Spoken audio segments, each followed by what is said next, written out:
All right, we made it past hump day. Today is Thursday. I hope you're getting up with a smile on your face. And hey, one of the things that we're going to be jumping into today again is this marriage relationship. And here's what I want you to think about. Genesis chapter 2, verse 18 through 24. Go back and read it and then plug this thought in. You can fill in the blanks if you're using our discussion guide as you go along. It is this, that the marriage relationship was designed to be the most significant relationship a person could ever have. The marriage relationship was designed to be the most significant relationship a person could ever have. When you read through Genesis chapter 2, verse 18 through 24, when you get to 23 and 24, here's what you'll find. Is that Adam, he was so excited. Remember yesterday we were talking about the gift that he had received in Eve. And he knows that God has made her to be like him for a special relationship, more significant than anything he had ever known. But in the design of marriage, here's what you'll find. Before there was mother and father, because Adam and Eve were without children and they weren't created from parents. What you'll find is that God had a design for marriage. In verse 24 we read God saying this, that for this reason, and this reason being that unique relationship, because we were uniquely created to be one with only one. He says, for this reason, a man shall leave his father and mother, even though father and mother didn't exist yet, as a part of God's design. You would leave your father and your mother for this reason, to be united to your wife, and you will cleave to her, and the two will become one flesh. And here's what God was saying. This is the most significant relationship that you will ever have.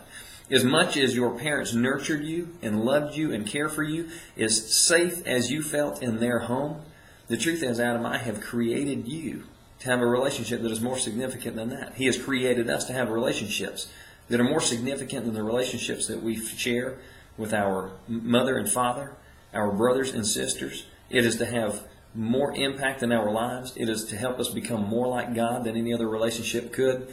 And as much as they love you and care for you, your parents cannot do for you what your spouse was intended to do for you, to give you the level of intimacy that you were designed to have with that person, that you would literally become one with them. You can never become completely one with anybody else. God has uniquely designed you to be one with only one.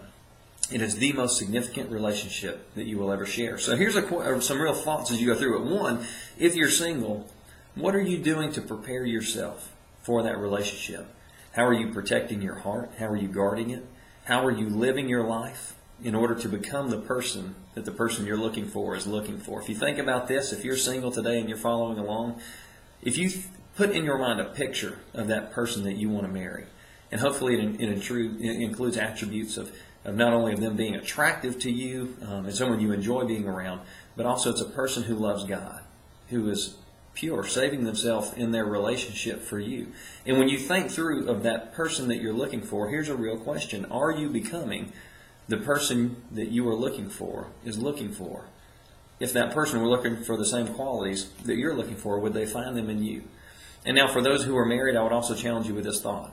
Every day you have the opportunity to become more like Christ and to become more like the person that your spouse needs you to be and that they deserve to be.